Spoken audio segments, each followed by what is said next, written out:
Hello साथियों, कैसे हो। उम्मीद करता हूं कि आप अच्छे होंगे और घर बैठे बढ़िया तैयारियों में जुटे हुए होंगे। इसी आशा और विश्वास के साथ एक और शानदार और लाजवाब सेशन में सभी साथियों का आज के सेशन में हार्दिक स्वागत और अभिनंदन।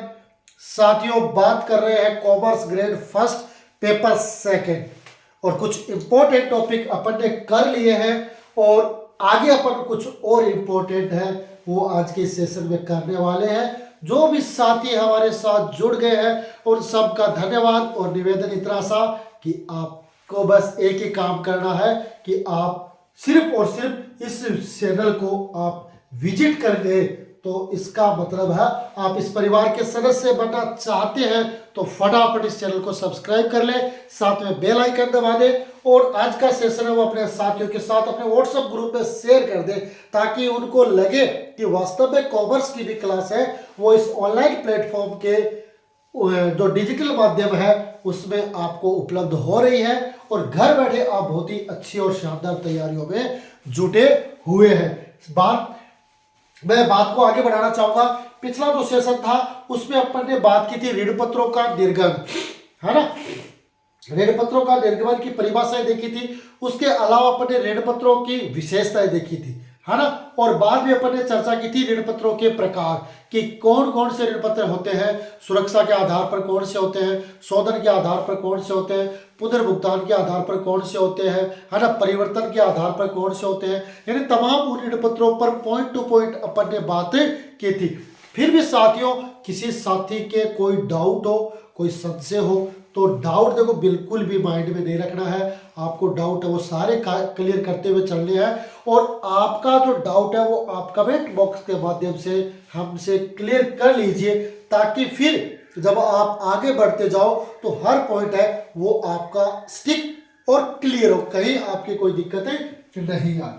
ठीक है साथियों, तो जैसा कि आप थंबनेल देख रहे हो टारगेट RES, अपने को क्या करना है उस 340 पोस्ट में से, है ना, अपने को क्या करना है एक पोस्ट वो अपने को प्राप्त करनी है। क्या करनी है, एक पोस्ट है वो प्राप्त करनी है और उसके लिए अपने को जी तोड़ मेहनत करनी है, फुल मेहनत करनी है ना, सब कुछ त्याग के मेहनत करनी है। और अगर ये करोगे तो निश्चित रूप से आपका सपना है वो साकार होगा। ठीक है साथियों, तो आज के सेशन को आगे बढ़ाते हुए सबसे पहले बात करेंगे आपके अंश और ऋण पत्रों में अंतर, है ना। यहां से प्रश्न है वो बन सकते हैं, है ना।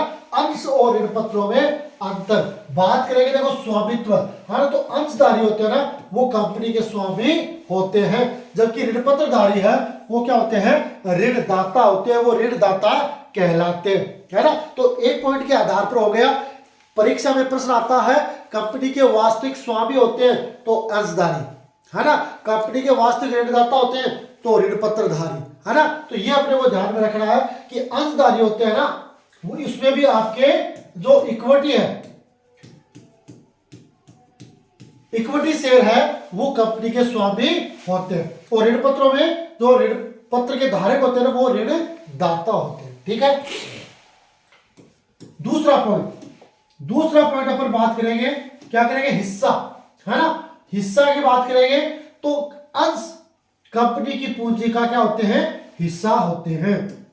अंश है वो कंपनी की पूंजी क्या होते हैं हिस्सा होते हैं, है ना। जबकि ऋण पत्र वो ऋण की स्वीकृति है, क्या है ऋण की स्वीकृति। ये ऋण है वो आपका बैलेंस शीट के लायबिलिटी साइड में नॉन करंट लायबिलिटी शीर्षक के लॉन्ग टर्म लोन उपशीर्षक के अंतर्गत है वो दिखाया जाता है ना।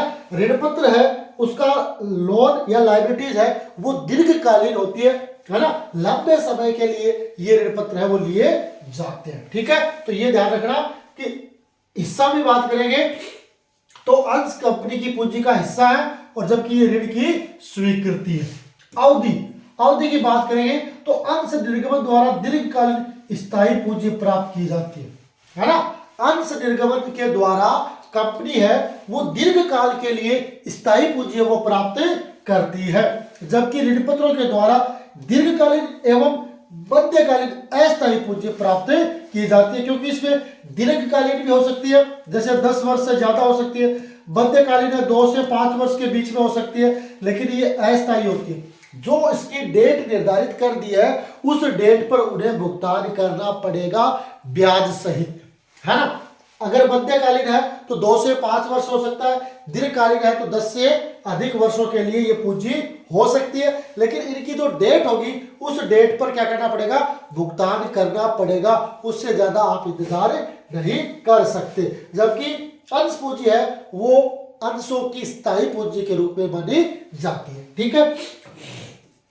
अगला पॉइंट आता है लाभांश या ब्याज, है ना। लाभ की स्थिति में अंशों पर क्या दिया जाता है, लाभांश दिया जाता है। जब फर्म को, कंपनी को लाभ होता है तो अंशधारियों को क्या दिया जाता है, लाभांश दिया जाता है। जबकि कंपनी को लाभ हो या ना हो, ऋण पत्रों पर हमेशा क्या दिया जाएगा, ब्याज दिया जाएगा। कंपनी डूबे या ग्रोथ करे, कुछ भी करे, ऋण पत्रों पे कोई प्रभाव नहीं पड़ता। चाहे कंपनी को लाभ हो या हानि हो, ऋण पत्रों को हमेशा ब्याज देना पड़ेगा। जो ऋण पत्रधारी है उन्हें ब्याज की राशि मिलेगी, कहीं कोई दिक्कत नहीं है ना। तो ये अपने को ध्यान रखना कि ऋण पत्रधारियों को ब्याज मिलता है और अंशधारियों को लाभांश मिलता है, ठीक है, बात होगी। अगला पॉइंट आता है पुनर्भुगतान, है ना।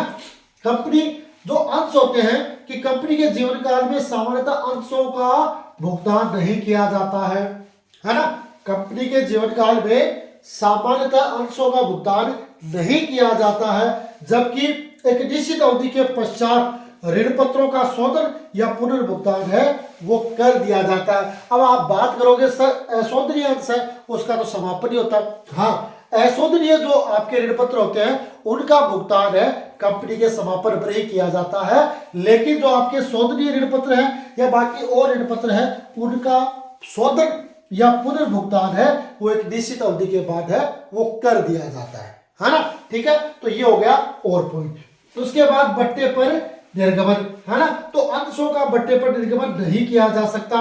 मैंने आपको पहले भी बताया था कि कंपनी अधिनियम 1956 में अंशों का 3 तरीके से निर्गमन था, सममूल्य पे, प्रीमियम पे और बट्टे पे। लेकिन कंपनी अधिनियम 2013 आने के बाद अंशों का 2 ही तरीके से निर्गमन हो सकता है, सममूल्य पर और प्रीमियम पर। लेकिन साथ में मैंने यह भी बताया था कि धारा 54 के तहत जो स्वेट इक्विटी अंश है उनका कंपनी बट्टे पर निर्गमन कर सकती है, कहीं कोई दिक्कत नहीं है। लेकिन वो कौन से होने चाहिए, स्वेट इक्विटी अंश होने चाहिए। सामान्य अंश है उनका बट्टे पर निर्गमन नहीं किया जा सकता। तो अपन ये मानेंगे कि अंशों का बट्टे पर निर्गमन नहीं किया जा सकता, जबकि ऋण पत्रों का बट्टे पर निर्गमन में किसी प्रकार का कोई प्रतिबंध नहीं है। आपकी इच्छा है तो आप ऋण पत्रों का बट्टे पर निर्गमन कर सकते हो, कहीं कोई दिक्कत नहीं। ये बात कहता है आपका ऋण पत्र, ठीक है, ओके ओके। तो बट्टे पर निर्गमन की बात होगी, अंशों का बट्टे पर निर्गमन नहीं किया जा सकता, जबकि ऋण पत्रों का बट्टे पर निर्गमन किया जा सकता है, ठीक है। आगे देखेंगे सुरक्षा, है ना। अंश सुरक्षित नहीं होते, अंश को किसी संपत्ति से सुरक्षित नहीं किया जा सकता है, जबकि ऋण पत्र है वो कंपनी की जो संपत्तियां होती है ना, संपत्तियों पर प्रभार द्वारा सुरक्षित हो भी सकते हैं और नहीं भी हो सकते, दोनों स्थिति है। अंश है वो तो किसी भी कंडीशन में सुरक्षित नहीं होते, लेकिन जो आपके ऋण पत्र है वो किसी संपत्ति के द्वारा सुरक्षित भी हो सकते हैं और किसी कंपनी द्वारा सुरक्षित या किसी संपत्ति द्वारा सुरक्षित नहीं भी हो, दोनों कंडीशन है वो वहां पर अप्लाई होती है, ठीक है। तीसरा परिवर्तन, परिवर्तन क्या, अंश सामान्यतः अन्य प्रकार की प्रतिभूति परिवर्तित नहीं कर सकते, है ना। जो परिवर्तन है अंशों को सामान्यतः किसी अन्य प्रतिभूति में क्या परिवर्तित नहीं कर सकते। भाई अंशों को किस में करेंगे, अगर प्रेफरेंस शेयर की बात करें तो प्रेफरेंस को तो अपन किस में चेंज कर सकते हैं, इक्विटी में। लेकिन मैं यहाँ पर सिर्फ और सिर्फ इक्विटी की बात कर रहा हूँ, प्रेफरेंस की बात नहीं कर रहा हूँ, है ना। तो इक्विटी अंशों को अपने सामान्यतः किसी प्रतिभूति में परिवर्तित नहीं कर सकते, लेकिन ऋण पत्रों, है ना, उनको अंशों में परिवर्तित किया जा सकता है, कहीं कोई दिक्कत नहीं है। यानी कुल मिला के बात होगी कि भाई समता अंश है उनको आप किसी में परिवर्तित नहीं कर सकते हो, लेकिन अगर आपके पास ऋण पत्र है तो ऋण पत्रों को आप आसानी से समतांश या पूर्वाधिकार अंशों में परिवर्तित कर सकते हो, कहीं कोई दिक्कत नहीं है, ठीक है। अगला पॉइंट आता है मताधिकार, वोटिंग। अंशधारियों को साधारण सभा में उपस्थित होने और मतदान का अधिकार होता है। जो अंशधारी होते हैं उनको साधारण सभा में उपस्थित होने का और वोट डालने का अधिकार होता है, जबकि जो ऋण पत्रधारी होते हैं ना उनको वो मताधिकार का अधिकार नहीं होता, वोट डालने का अधिकार नहीं होता। इसलिए कहा भी जाता है कि भाई ऋण पत्रधारी होते हैं ना वो कंपनी के ऋणदाता, जबकि अंशधारी होते हैं वो कंपनी के स्वामी होते हैं, उनका उस कंपनी में पूरा हिस्सा होता है, पूरा प्रभुत्व होता है ना। इसलिए साधारण सभा में उपस्थित होने और मतदान का अधिकार सप्त अंशधारियों को होता है और ऋण पत्रधारियों को किसी प्रकार का कोई अधिकार नहीं होता।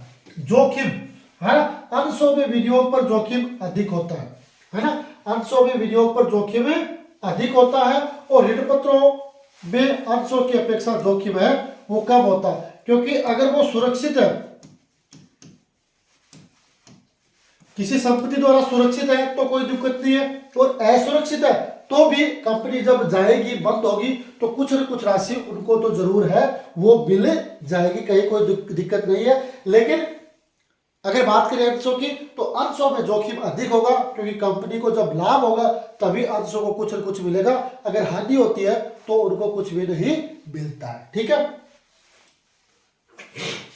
ओके। तो ये महत्वपूर्ण अंतर जिसके आधार पर अपन प्रश्न याद कर सकते हैं। ठीक है, आगे देखते हैं। आगे देखो क्या है कि ऋण पत्रों के निर्गमन के लेखांकन, accounting for the issue of debenture, है ना। इनका ऋण पत्र निर्गमन बस फर्क इतना ही है कि जहां अपन शेयर लिखते थे वहां पर अपने को डिबेंचर लिखना। ऋण पत्रों का अपन 3 तरीके से निर्गमन कर सकते हैं, सब मूल्य पे, प्रीमियम पर और बट्टे पर और बाकी परिस्थिति वो सेम ही रहेगी। एक तो रोकड़ के लिए निर्गमन, एक रोकड़ के अलावा अन्य प्रतिफल के लिए निर्गमन। ठीक है, अब देखो इसका उद्देश्य क्या होता है कि कंपनी ऋण पत्रों का निर्गमन करके अपनी दीर्घकालीन ऋण पूंजी में वृद्धि कर सकती है ना। क्या होती है, कंपनी ऋण पत्रों का निर्गमन करके अपनी दीर्घकालीन ऋण पूंजी में वृद्धि कर सकती है, यानी एक बार ऋण प्राप्त कर लिया वो लंबे समय तक उस व्यापार में काम में आएगा। तो अगर कंपनी को दीर्घकालीन लोन की आवश्यकता होती है तो उसमें ऋण पत्रों का निर्गमन एक बढ़िया माध्यम है, वो कंपनी के लिए हो सकता है ना। जब भी अब आगे ऋण पत्रों का निर्गमन है वो समूल्य पे, प्रीमियम पे और बट्टे पर किया जा सकता है। तो तीनों कंडीशन आपको ध्यान में रखनी है ना। ऋण पत्रों का निर्गमन आप समूल्य पे भी कर सकते हो, प्रीमियम पे भी कर सकते हो और बट्टे पे भी कर सकते हो। ऋण पत्रों के निर्गमन पर बट्टा जो डिस्काउंट और इश्यू ऑफ डिबेंचर अकाउंट को डेबिट किया जाएगा। बहुत बार प्रश्न पूछा जाता है कि ऋण पत्रों का बट्टे पर निर्गमन करने पर डिस्काउंट और इश्यू ऑफ डिबेंचर को क्या करेंगे, डेबिट करेंगे, क्रेडिट करेंगे, दोनों करेंगे या कोई नहीं करेंगे। तो ये ध्यान रखना, जब निर्गमन होता है तो जो बट्टा होता है जिसको डिस्काउंट और इश्यू ऑफ डिबेंचर कहते हैं उन्हें डेबिट किया जाता है। बट्टे की राशि को ऋण पत्रों के जीवन काल में पूंजीगत लाभ में से या लाभ हानि विवरण से अपलिखित कर लिया जाता है। यानी जो आपका बट्टे की राशि है ना, जिसको अपन डिस्काउंट और इश्यू ऑफ डिबेंचर कहते हैं, उसे ऋण पत्रों के जीवन काल में या तो पूंजीगत लाभ में से अपलिखित करेंगे या अपने पास लाभ हानि है तो वहां से उसको अपलिखित कर लेना चाहिए, ये बात कही जाती है। ठीक है, मेरी बात समझ गए होंगे आप, मेरी बातें समझ गए होंगे कि भाई ऋण पत्रों पर जो बट्टा है, डिस्काउंट और इश्यू ऑफ डिबेंचर है, वो ऋण पत्रों का जब निर्गमन किया जाता है तो उसे डेबिट करना। एक बात तो ये होगी। अब ये दूसरी बात है कि जो बट्टे की राशि है ना, उसको ऋण पत्रों के जीवन काल में जो आपके पूंजीगत लाभ है या आपका लाभ हानि है उससे उसको राइट ऑफ अपन को करना पड़ेगा, राइट ऑफ करना पड़ेगा। ये अपने को ध्यान में रखना, राइट ऑफ करना पड़ेगा। क्यों? क्योंकि ये आपका डिस्काउंट और इश्यू ऑफ डिबेंचर है, लॉस और इश्यू ऑफ डिबेंचर है, ये आपकी फिक्टिव एसेट्स होती है, कृत्रिम संपत्ति होती है, जिसे कंपनी को जो संबंधित संपत्ति होती है उसके जीवन काल में उसे राइट ऑफ करना पड़ता है। तो या तो कैपिटल गेन में से या P&L में से इसको अपने को राइट ऑफ करना है। हो गई यहां तक बात, बढ़े आगे। आगे देखो, आगे बात आ रही है ऋण पत्रों के निर्गमन की लेखांकन प्रविष्टियां, है ना, accounting entries on the issue of debenture. पहली कंडीशन आती है ऋण पत्रों की राशि आवेदन पर एकमुश्त प्राप्त होती है ना। जैसे मैंने आपको पहले भी बताया था कि आवेदन और आवंटन एक साथ होता है तो वो एकमुश्त राशि होती है, यानी आपको आवेदन के तुरंत बाद आप आवंटन कर रहे हो तो एकमुश्त, है ना। उसमें पहली कंडीशन आती है ऋण पत्रों का निर्गमन सब मूल्य पर किया जाए, है ना। इससे अपन क्या कहते हैं, एट पार, सब मूल्य पर किया जाता है। तो सबसे पहले एंट्री क्या होती है, बैंक अकाउंट या to debenture application and allotment account, है ना। क्या हो जाएगी, सबसे पहले अपन सब मूल्य पर उसको निर्गमन करेंगे और सबसे पहले आवेदन प्राप्त करेंगे। तो आवेदन प्राप्त करेंगे तो बैंक अकाउंट या to debenture application and allotment, being application money received on debenture, ये कोई जरूरी नहीं है, ठीक है। दूसरी एंट्री होती है debenture application and allotment account या टू डिबेंचर, ये इसकी दूसरी प्रविष्टि हो जाएगी। कब, जब सब मूल्य पर आप निर्गमन कर रहे हो, एट पार पर आप निर्गमन कर रहे हो, तो इसकी ये प्रविष्टियां है वो आपको करनी है, ये प्रविष्टियां आपको ध्यान में रखनी है। पहली एंट्री बैंक अकाउंट या to debenture application and allotment account या, और दूसरी entry debenture application and allotment account या टू डिबेंचर, ठीक है। ये दो प्रविष्टियां हो जाएगी कब, जब सब मूल्य पर किया जाता है, एकमुश्त, ठीक है। एकमुश्त में ही दूसरी प्रविष्टि आपकी ऋण पत्रों का निर्गमन जब प्रीमियम पे किया जाता है। बात मैं एकमुश्त की कर रहा हूं, एकमुश्त, ठीक है। ऋण पत्रों का निर्गमन प्रीमियम पर किया जाए, है ना। तो इसमें बैंक अकाउंट या to debenture application and allotment account, पहली प्रविष्टि सेम है।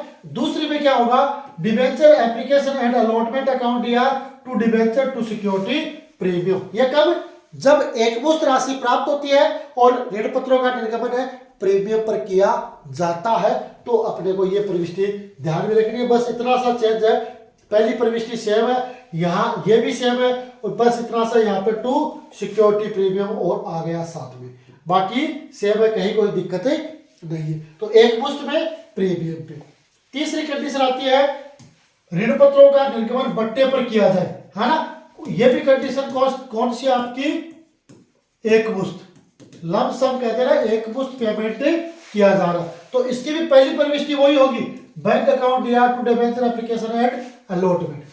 दूसरी प्रविष्टि में क्या चेंज आएगा, ये सेम ही रहेगा, debenture application and allotment account या, ये आएगा discount on issue of debenture account या टू डिबेंचर, ये इसमें नया ऐड हो जाएगा बट्टे पे। अगर बट्टे पे है तो discount on issue of debenture account हो जाएगा, और प्रीमियम है तो टू सिक्योरिटी प्रीमियम हो जाएगा।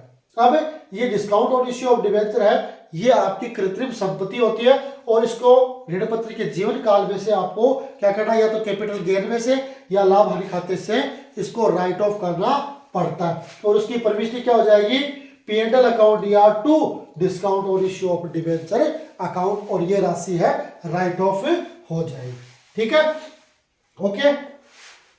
इसके बाद ऋण पत्रों की राशि किस्तों में प्राप्त होने पर लेखा अंशों के निर्गमन के रूप ही किया जाता है ना, लेखा जो उनके रूप ही किया जाता है। जैसे मैं आपको बताऊं कि सबसे पहले,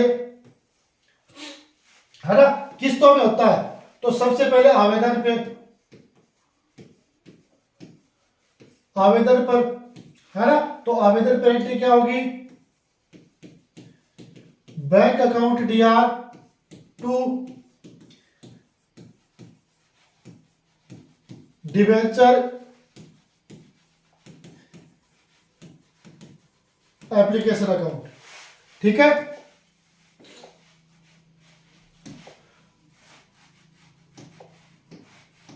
दूसरी प्रविष्टि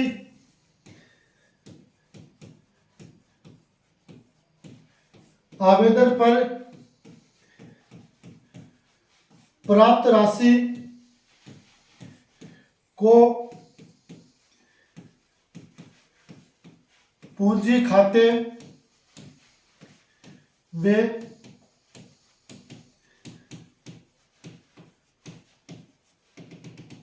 हस्तांतरित करने पर सबसे पहले आवेदन प्राप्त करने पर तो आवेदन की राशि प्राप्त करें बैंक अकाउंट या टू डिबेंचर एप्लीकेशन अकाउंट या, और फिर आवेदन पर प्राप्त राशि को पूंजी खाते में, है ना, पूंजी खाते यानी अपना डिबेंचर अकाउंट है उसमें ट्रांसफर करेंगे। तो एंट्री क्या हो जाएगी आपकी,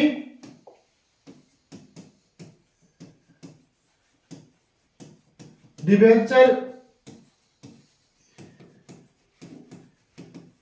application account DR to debenture account, है ना। पहले आवेदन प्राप्त होने पर बैंक अकाउंट या टू डिबेंचर एप्लीकेशन, फिर आवेदन पर प्राप्त राशि को पूंजी खाते में ट्रांसफर करेंगे तो डिबेंचर एप्लीकेशन अकाउंट या टू डिबेंचर, ठीक है।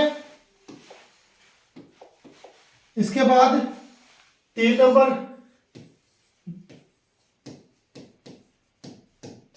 आवंटन राशि दे होने पर, तो इसमें एंट्री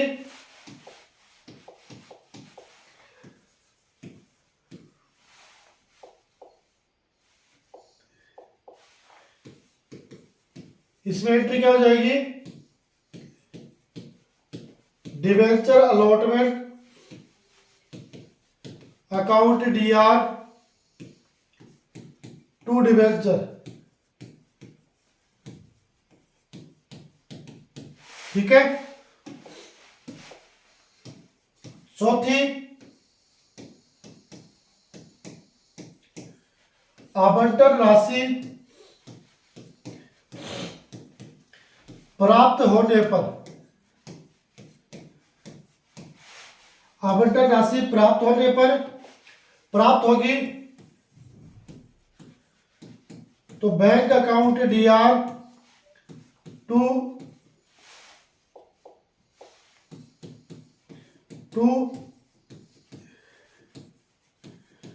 डिबेंचर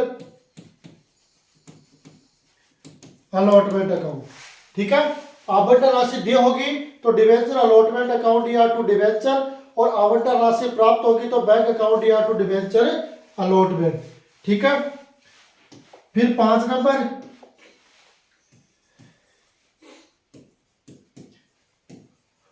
प्रथम मांग दे होने पर, है ना, प्रथम मांग दे होने पर तो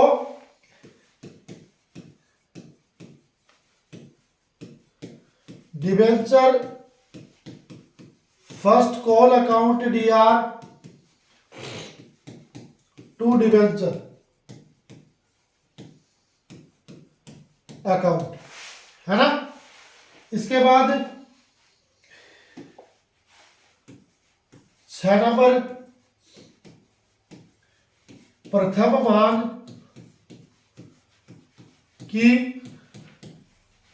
राशि प्राप्त होने पर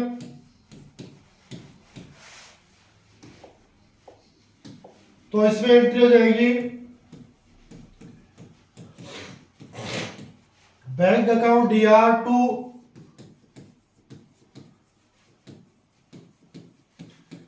डिबेंचर फर्स्ट कॉल अकाउंट, ठीक है। प्रथम मांग दे होने पर डिबेंचर फर्स्ट कॉल अकाउंट या टू डिबेंचर, प्रथम मांग की राशि प्राप्त होने पर बैंक अकाउंट या टू डिबेंचर फर्स्ट कॉल।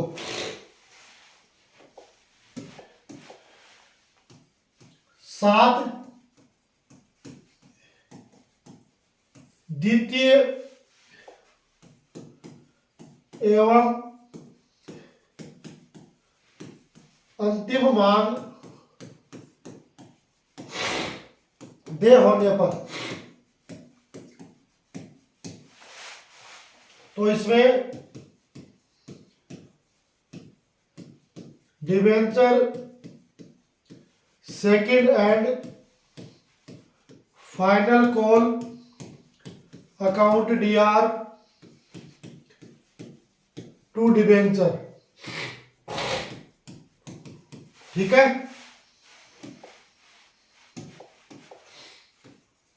8, द्वितीय एवं अंतिम मांग प्राप्त होने पर, द्वितीय एवं अंतिम मांग प्राप्त होने पर